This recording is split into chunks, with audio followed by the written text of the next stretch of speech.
اس video میں انبیاء اور رسول کی تاریخ بتائی اور دکھائی جائے گی۔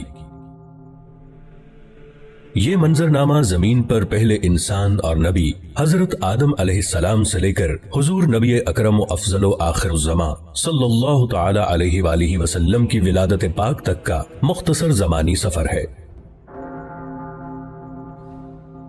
حضرت آدم علیہ السلام پہلے انسان اور نبی اور سب انسانوں کے باپ ہیں، اور ان کی زوجہ محترمہ حضرت حوا رضی اللہ عنہا ہے، جو کہ تمام انسانوں کی ماں اور روئے زمین پر پہلی خاتون ہے۔ حضرت آدم علیہ السلام اور حضرت حوا رضی اللہ عنہا کی زمین پر آمد سے متعلق کوئی متفقہ رائے موجود نہیں، لیکن بعض تاریخ دانوں کے مطابق یہ واقعہ 90 صدیوں پہلے کا ہے۔ اسی طرح آپ دونوں کے مقام نزول کا بھی علم نہیں ہے۔ حابیل اور قابیل حضرت آدم علیہ السلام کے بیٹے تھے۔ قابیل نے کسی تنازع پر اپنے بھائی حابیل کو قتل کر دیا۔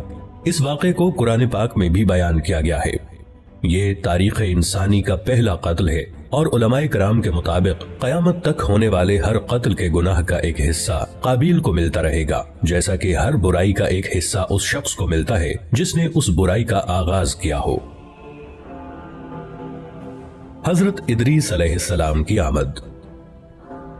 مورخین کے مطابق حضرت آدم علیہ السلام اور حضرت ادریس علیہ السلام کے درمیان 380 سال کا فصل ہے۔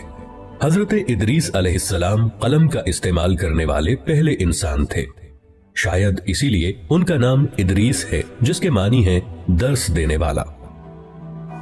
حضرت نوح علیہ السلام پہلے رسول ہیں۔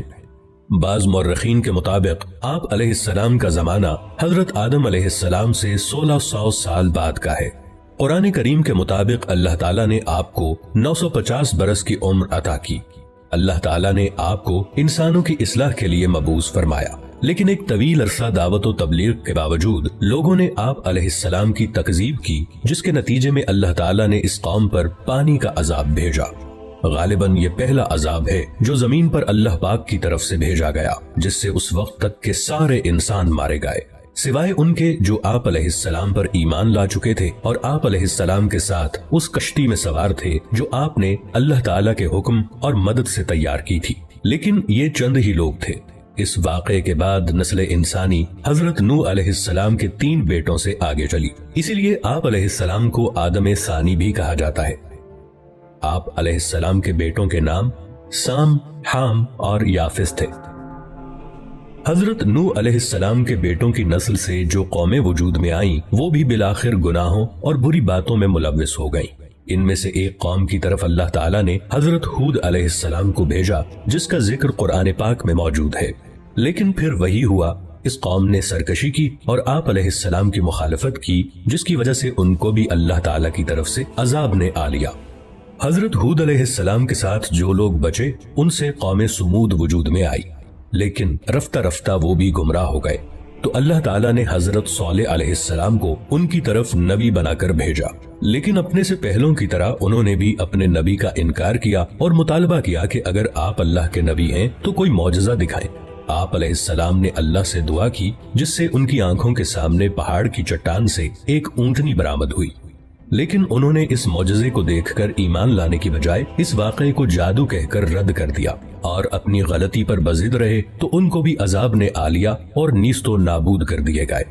اس دور کو قبل از ابراہیم علیہ السلام کہتے ہیں۔ اس دور کی مستند تاریخ موجود نہیں ہے۔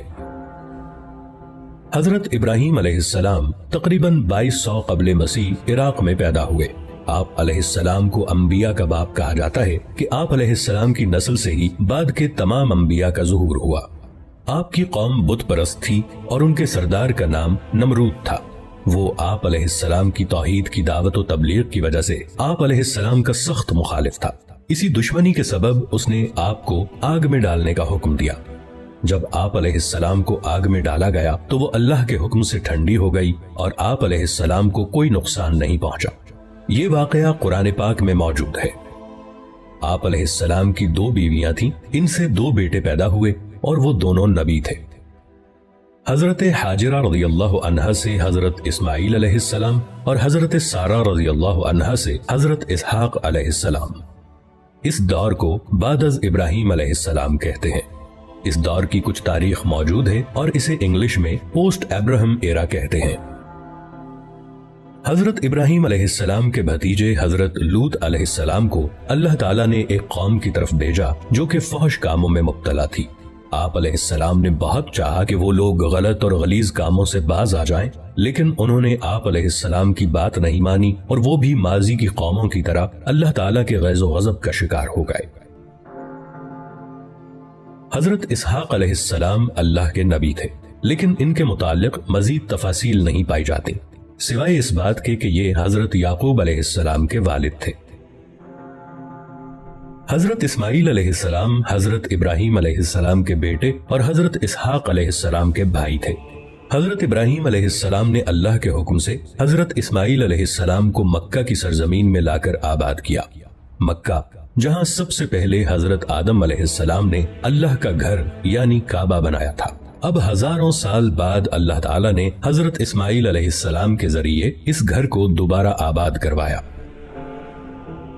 حضرت یعقوب علیہ السلام حضرت اسحاق علیہ السلام کے بیٹے تھے۔ ان کا لقب اسرائیل تھا۔ اسرائیل کے معنی اللہ کا بندہ ہے۔ آپ علیہ السلام کی متعدد بیویاں تھیں جن سے اللہ تعالیٰ نے انہیں 12 بیٹے عطا فرمائے۔ یہی لوگ اور ان کے بعد آنے والی ان کی نسل بنی اسرائیل کہلاتی ہے، یعنی اسرائیل کی اولاد۔ بعد میں یہی لوگ اپنے آپ کو یہود یا یہودی کہنے لگے، کیونکہ ان 12 میں سے سب سے بڑے بھائی کا نام یہودا تھا۔ یہ لوگ اپنے آبائی ملک عراق سے ہجرت کر کے فلسطین آ گئے تھے۔ انہی میں سے عیسائی بنے جو کہ اپنی نسبت حضرت عیسیٰ علیہ السلام سے منسوب کرتے ہیں۔ انہی لوگوں کو قرآن مجید کی اصطلاح میں اہل کتاب کہا جاتا ہے۔ ان 12 بھائیوں میں سے سب سے چھوٹے بھائی کا نام یوسف علیہ السلام تھا۔ یہ اللہ کے نبی تھے اور بہت حسین و جمیل تھے۔ حضرت یعقوب علیہ السلام حضرت یوسف علیہ السلام سے بہت محبت کرتے تھے۔ یہ چھوٹے بچے سے فطری لگاؤ تھا، لیکن دوسرے بھائیوں کو یہ بات بری لگنے لگی اور وہ حضرت یوسف علیہ السلام سے حسد کرنے لگے۔